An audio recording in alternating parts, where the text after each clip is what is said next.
Poscente. You might wonder what it's like to go 135 miles per hour on skis. Why we started off this way, let's take a run down the mountain together. In speed skiing, you go 0 to 60 miles an hour in 3 seconds.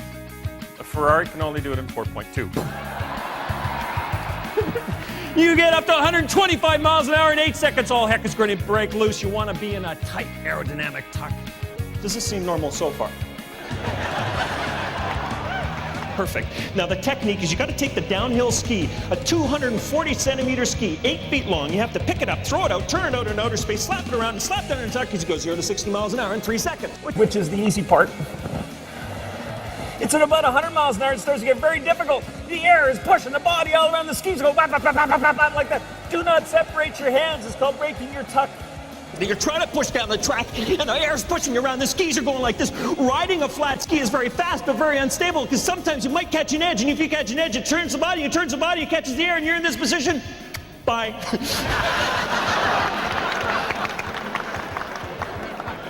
Don't worry, I won't fall off the chair. I'm a professional. Finally see that speed trap cross the first beam, cross the second beam. Miss the knee part, stand up, boom, blast the air in the chest. You slow down, and then it hits you that adrenaline rush. That, wow, I want to do that again. Wow, I want to do that again. Wow, I want to do that again.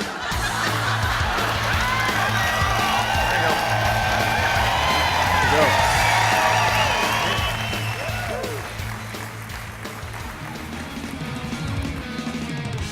Your theme, lead to greatness.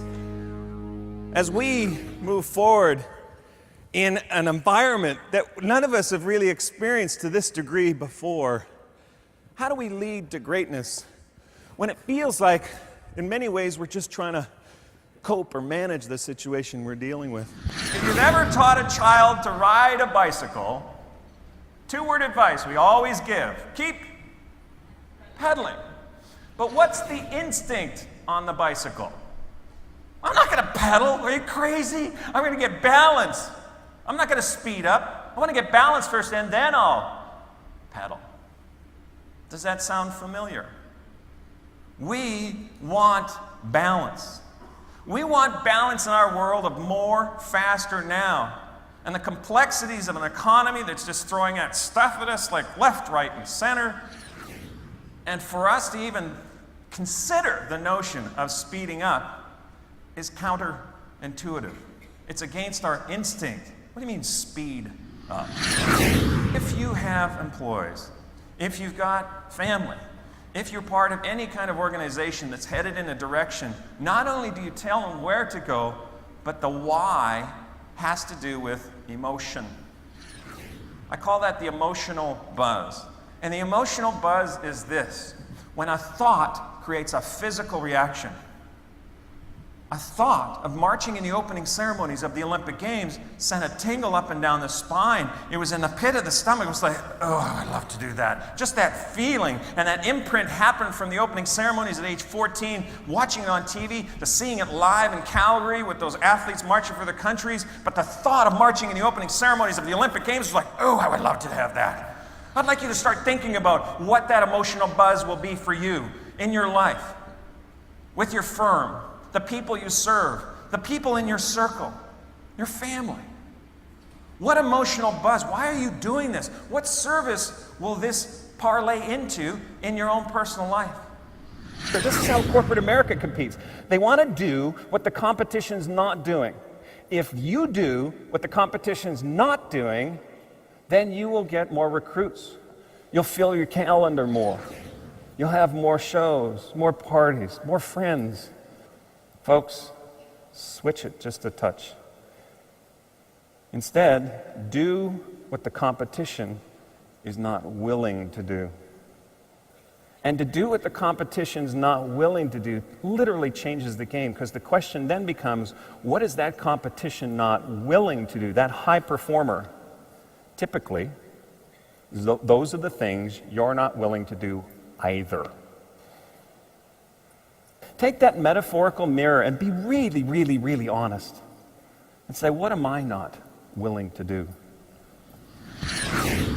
And you know, this story of going from recreational skier to the Olympic Games is not just about a motivational can-do kind of thing, but the question is how. How can you take this story and apply it to your own franchise? Being able to lead to greatness, lead others to follow you. And bottom line, I want this for all of us in this room to have fun. When you own the solution, you immediately innovate.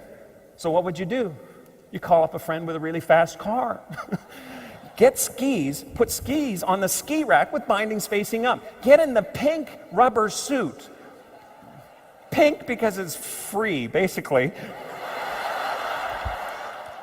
Darth Vader style helmet, got on top of the friend's car, clicked into the bindings, boom, took off down the road.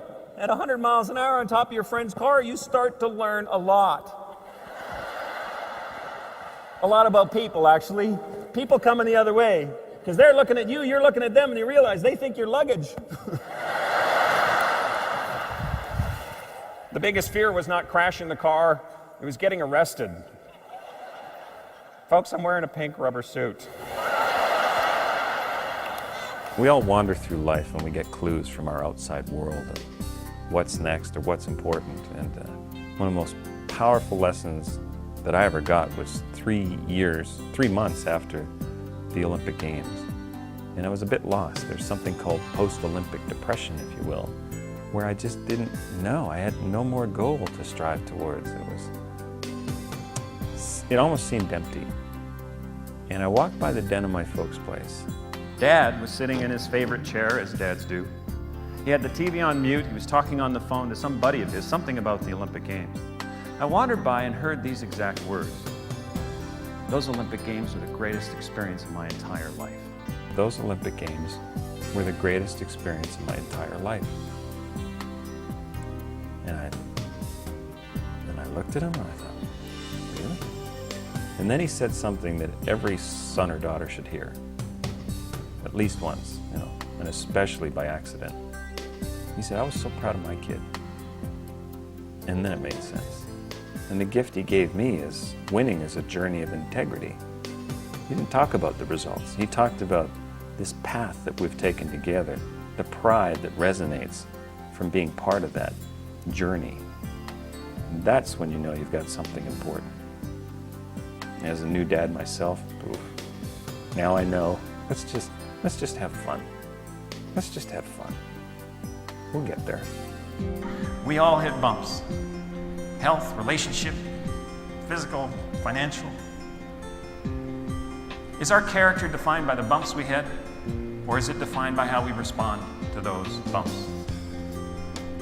And your clientele, the people you work with, look to you for that example. Let's wrap this up. Let's take one final run down the mountain together. And what I'd like us to do is to instill this, the confidence and the courage to point our skis downhill. And on the count of 3, you ready to commit? This is that emotional buzz you're committing to, the difference you make in your life and the lives of others. On the count of 3, you're going to commit to this and point your skis downhill. This is the next chapter. Ready? 1, 2, 3. Commit, point your skis downhill, get into a tuck. Actually, you got to face forward. Yeah. Actually, sit back down in the chair. It's way more comfortable that way. All right, you're picking up speed, 60 miles, 70 miles an hour. You're done with the competition. You're not willing to do. You get 100 miles an hour, 110 miles an hour, 125 miles an hour, and the air's pushing the body around. Then it's control as we cross the finish line. We realized the mountain we just conquered. We not only did this, we qualified for that incentive trip. And when we see our friends and family waiting for us at the end, we know we followed our journey of integrity. And then we go, I want to do that again.